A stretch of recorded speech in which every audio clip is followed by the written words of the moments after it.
지식부터 상식까지. 안녕하세요. KB증권 신민영입니다. 오늘은 금융 범죄로부터 국민을 보호하라 라는 주제로 KB경영연구소 이창우 연구위원과 이야기를 나눠보겠습니다. 어서 오세요. 네, 안녕하세요. KB경영연구소 이창우 연구위원입니다. 반갑습니다. 반갑습니다. 우리가 흔히 범죄를 막는다고 하면 경찰이 떠오르는데요. 금융이 범죄로부터 국민을 보호한다라는 건 어떤 의미일까요? 일단 범죄를 일으키는 동기를 생각해 보면은 돈 때문에 저지르는 범죄가 상당히 많죠. 예.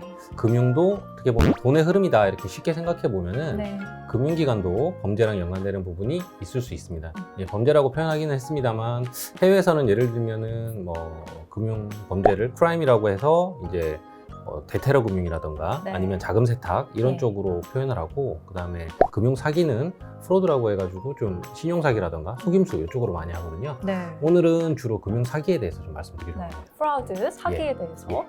돈과 관련된 범죄가 많으니까요. 금융기관의 역할에 또 주목된다라는 말씀이신 것도 같은데, 특별히 지금 시점에서 우리가 이 주제를 얘기해야 되는 이유가 있을까요? 네, 코로나가 지금 상당히 오래 가고 있는 상황인데요. 네.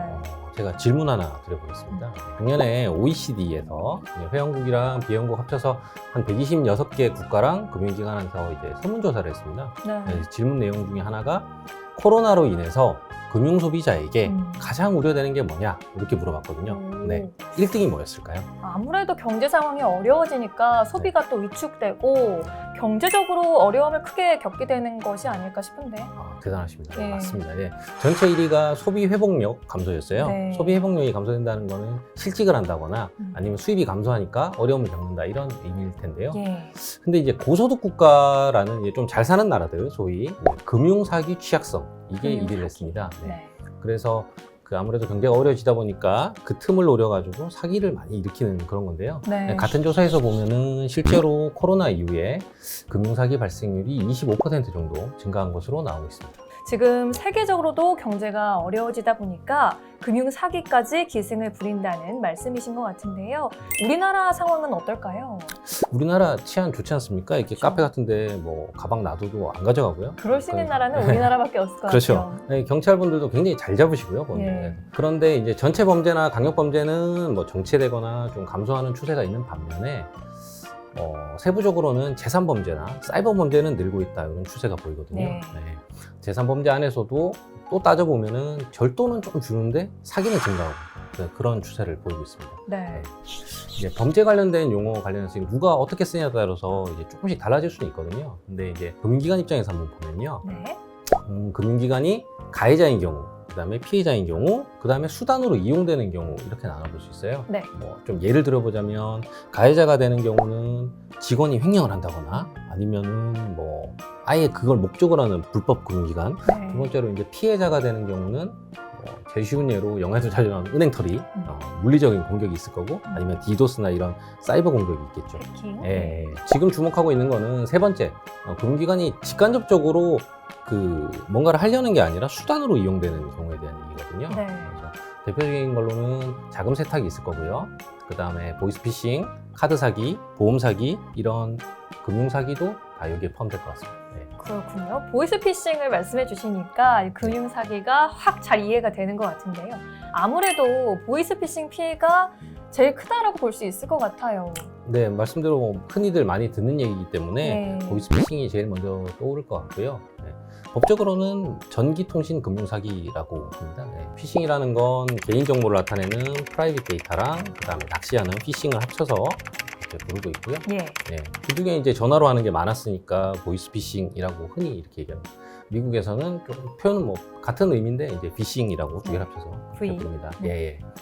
근데 사실 전기통신 금융사기 안에 보이스피싱 말고도 여러 가지가 있거든요. 네. 예를 들면 뭐 문자 이렇게 받아서 눌렀는데 그냥 결제되는 거, 그죠? 네, 이런 거는 뭐 파밍이라고 하고, 그다음에 들어가 봤더니 비슷한데 뭔가 달라요. 이런 거는 스미싱이고, 그다음에 요즘에 제일 증가하는 게 이제 톡을 많이 쓰시니까 네. 이것도 뭐 아주 그냥 그 친한 뭐 가족이나 지인처럼 이렇게 메신저로 보내서 엄마 이렇게 나 지금 폰 잃어버렸어. 그렇죠. 예, 예, 흔히 일어나는 메신저 네. 피싱의 보면 비율이 이렇게 많이 올라가고 네. 있습니다. 예. 이렇게 일반적으로 그냥 보이스피싱 하니까 장점은 이거 보이스피싱 진짜 조심해야 돼. 이런 그 집중할 수 있는 장점도 있고 대책도 더 잘 나오는 장점도 있는 반면에 예. 이런 지금 말씀드렸던 다른 사기도 있으니까 음. 주의는 좀 해주셔야 될 것 같습니다. 네, 이렇게 들어보니까 보이스피싱 말고도 스마트폰을 이용한 사기가 정말 많은 것 같네요. 그러면 우리가 또 이것 말고 어떤 유형으로 분리해 볼 수 있을까요? 네.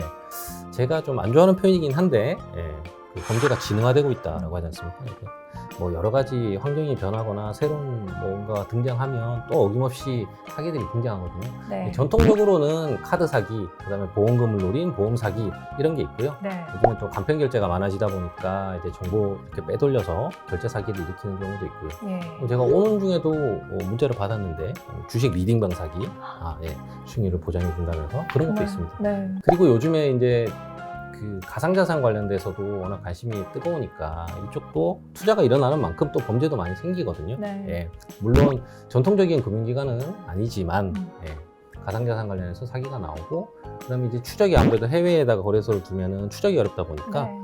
범죄 이익금을 뭐 비트코인으로 보내라 이런 식으로 송금을 요구하기도 합니다.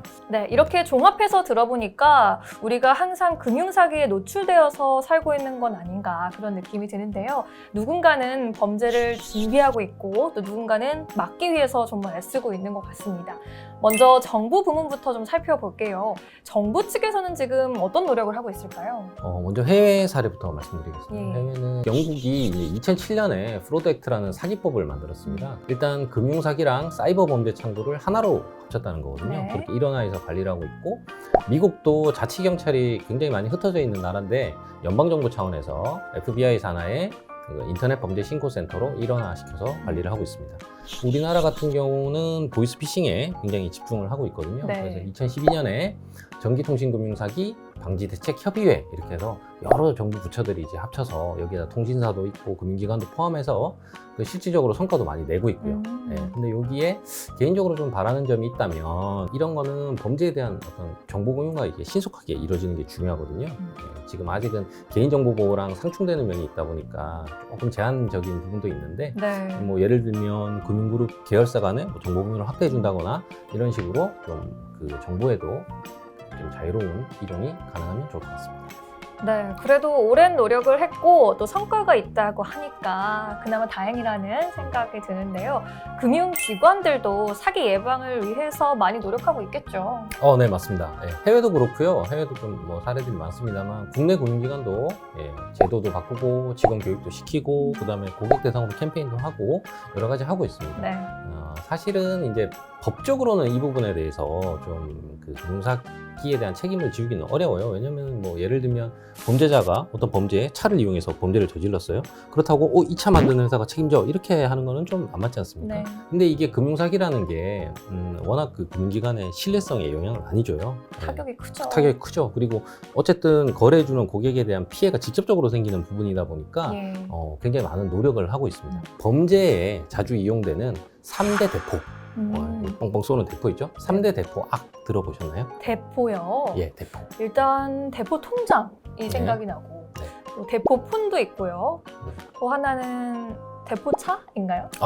맞습니다. 세 가지가 이제 범죄에 자주 이용됩니다. 이제 대포가 무기라는 뜻도 있지만 허풍이나 거짓말도 의미하거든요. 그래서 이제 금융기관 입장에서는 이 대포 통장이 굉장히 문제가 많고 지금도 발생하고 있다 보니까 네. 계속 강화를 했어요. 그러다 보니까 이제 고객 입장에서는 좀 불편한 부분도 생기죠. 예를 들면 통장 하나 만드는데도 뭐 이거 달라 저거 달라 할 수도 있고 네. 뭐 ATM기에 100만 원 이상만 들어와도 30분 있다 뽑을 수 있거든요. 뭐 그런 제도들. 다만 이제 사기를 예방하기 위한 차원에서 그런 제도들이 개선되고 있다는 거예요. 그리고 추가적으로 주목되는 부분은 IT 시스템적인 부분이거든요. 예. 우리나라가 디지털 강국이지 않습니까? 그래서 이 시스템을 이용해서 금융 사기를 막으려는 노력을 많이 합니다. 대표적인 게 이제 이상 금융거래 탐지 시스템, FDS라고 하는데요. 네. 프로드 디텍션 시스템. 오. 이게 가장 대표적인 노력입니다. Fraud Detection System, 네. FDS. 네. 어디서 한번 들어본 용어인 것 같긴 한데 조금 네. 더 자세하게 설명해 주시면 좋을 것 같네요. 아, 네. FDS는 용어 그대로요. 네. 좀 이상하게 보이는 금융거래를 사전에 탑재한 다음에 막을 수 있는 시스템입니다. 네. 예를 들면은 뭐 1시간 전에 제가 뭐 대중교통을 이용했는데 1시간 있다 해외에서 결제되면 이상하잖아요. 이상하죠. 예, 요즘에는 뭐 흔히 많이 들어본 AI, 뭐 빅데이터, 그다음에 머신러닝 이런 것까지 다 해서 계속 그 발전시키고 있거든요. 네. 데이터가 많이 확보되는 게 굉장히 중요하기 때문에 네. 금융보안원 중심으로 해서 핀테크, 금융기관 다 합쳐 한 80여 개 이상이 참여하는 정보금융 시스템도 만들어 놨습니다. 중요한 거는 FDS라는 게 결국에는 구축하고 끝나는 게 아니라요. 뭐 앞서 말씀드렸습니다만 계속 새로운 게 생기기 때문에 계속 고도화를 시켜야 돼요. 네. 이 부분에 대해서는 계속 금융기관도 투자를 계속 해야 될 거라고 생각합니다. 네, 그렇군요. 벌써 이제 마무리할 시간이 됐는데 오늘 마지막으로 시청해주신 분들께 더 해주실 말씀이 있으실까요? 아, 네네. 금융사기를 막는 제일 좋은 방법은 소비자가 안 속으시면 되거든요. 말은 쉽지만 안 속으시면 돼요. 네.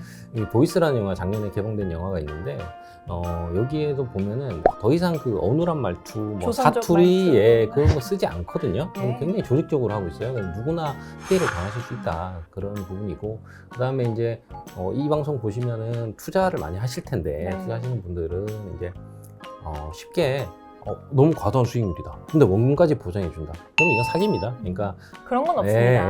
그런 건 없습니다. 네. 예. 그래서 무시하시는 게 좋고요. 네. 애초에 이 KB증권처럼 안전하고 우량한 금융기관 거래하시고, 그다음에 여기서 양질의 투자 정보를 받아보시는 게 좋을 것 같습니다. 마지막으로 한 말씀만 더 드려도 될까요? 그럼요. 네. 네.